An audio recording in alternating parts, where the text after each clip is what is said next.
ನಿಂದು ತಾಯಿ ಗುಣ ತೀರೋದಿಲ್ಲ ಋಣ, ನೀನು ನಮ್ಮ ಪಾಲಿಗೆ ಎಂದು ದೇವ್ರಯ್ಯ.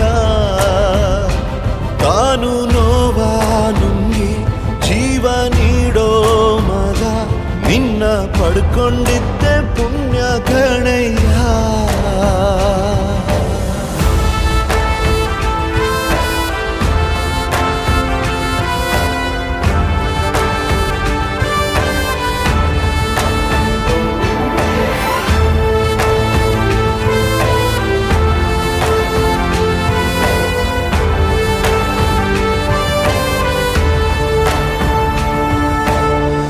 ಅನ್ನ ಕೊಡೋ ಭೂಮಿನು ಹೊಗಳುತ್ತಿದೆ ನಿನ್ನನ್ನು, ಊರನ್ನೇ ಬೆಳಗೋ ವಜ್ರ ನೀನು.